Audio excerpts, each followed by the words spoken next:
Since George Michael's tragic death on Christmas Day 2016, much has been said about the late icon's extraordinary acts of kindness. And for one woman, George's generosity brought her something that she never dared believe could be possible: a child. 6 years ago, Lynette Gillard, 44, was in a desperate place. She'd endured 9 grueling rounds of IVF over 13 years, suffering heartbreak after heartbreak when each one failed. When her savings ran out, her partner turned to TV game show Deal or No Deal in the hope of winning enough cash to try again. In the end, they walked away with £3,000, the cost of one round at that time. But when the episode was aired 6 months later, George, who would have been 59 today, was watching, and the next day Lynette received a phone call that would change her entire life. "They asked me, 'Are you sitting down?'" Lynette, from West Houghton in Bolton, told the Mirror. "They said, 'We've had a phone call, there's been an anonymous donor, they want to give you £9,000. Getting visibly emotional as she recalls that pivotal moment, the fitness instructor continued, "I thought, oh my God, that's a lot of money. And I couldn't believe that we'd touched somebody on TV who had watched our show and that they'd actually picked the phone up and said, 'I want to help that couple.' I had no idea who it was from, they wouldn't tell me. All I knew is that somebody wanted to help and that we had enough for another 3 goes." Determined to find a way to say thank you, she sent a letter to the mystery donor via the show and used the money to fund expensive tests at a clinic in London to find out why the embryos weren't implanting.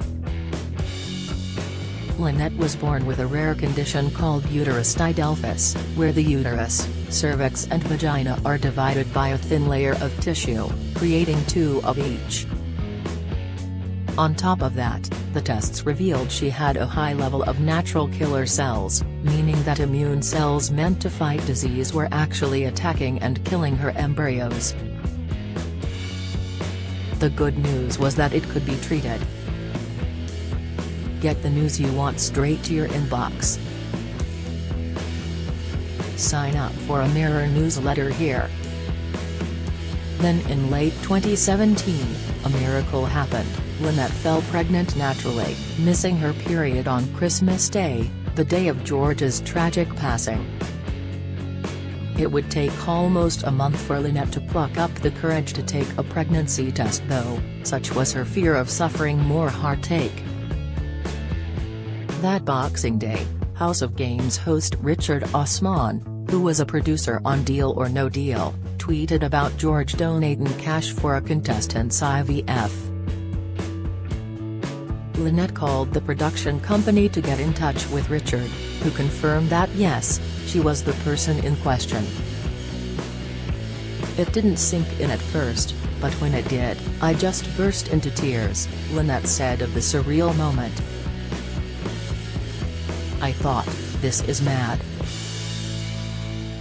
I couldn't believe he was gone, and that he was gone before I had a chance to say thank you to his face. I was heartbroken that he'd done something so kind and I couldn't thank him properly." Desperate to express her gratitude, she and her partner Nathan Hart drove to George's home in Goring, Oxfordshire, on New Year's Day to lay flowers, an experience Lynette found overwhelming. She said, "We got back in the car in silence.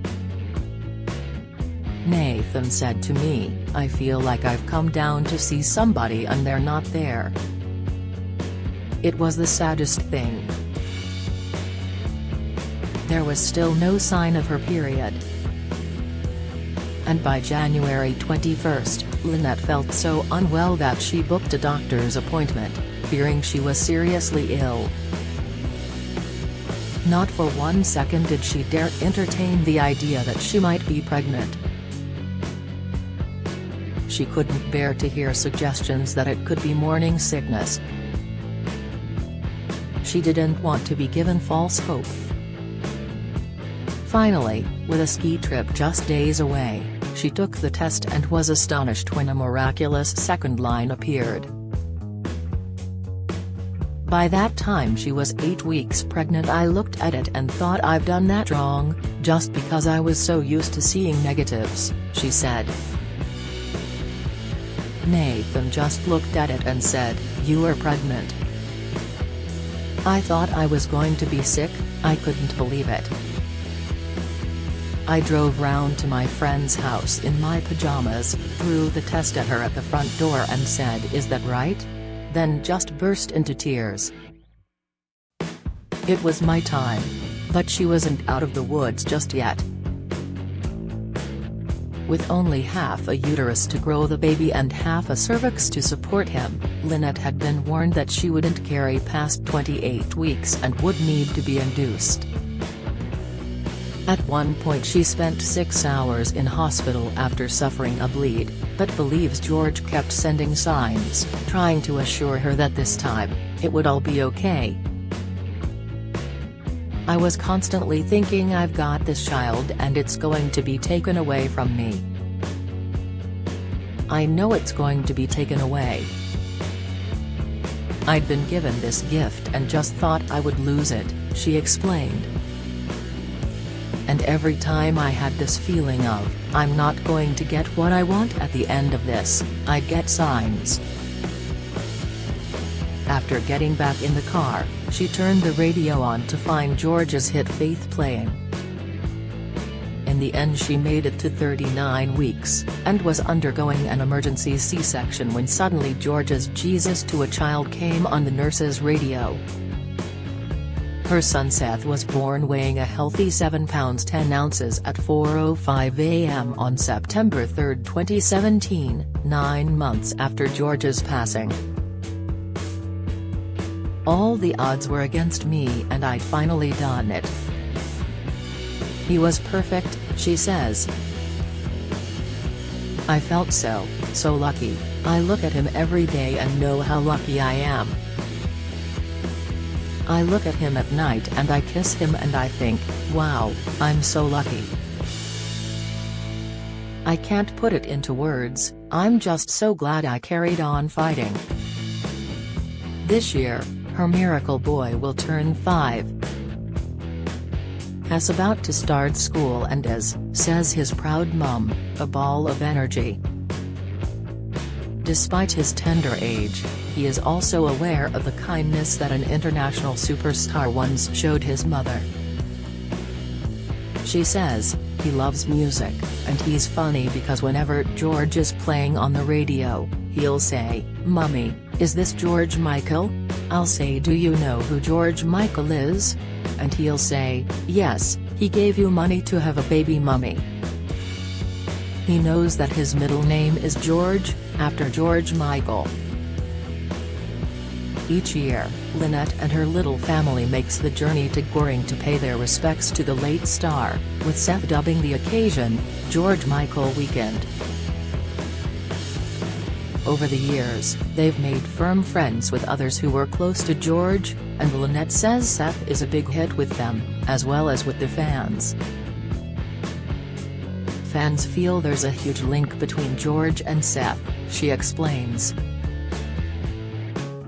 "I found out I was pregnant just as George died. George made it happen for me, he made it happen for Seth, and that's special. Sadly though, Terry's one person who Seth will never get to meet.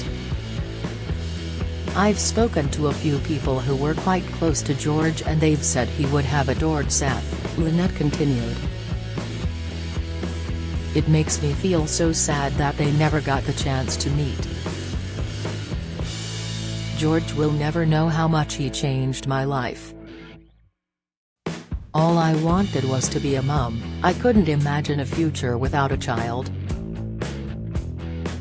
I felt like I had been put on the planet to be a mother and nothing else made sense to me. If I could see him, even if only for a minute, I'd tell him what an amazing person he was, how kind he was, how he touched the lives of so many and how honored I feel to have touched his heart. My life finally started when I had Seth, and that's all because of George. Do you have a story to share? Email webfeatures@trinitymirror.com.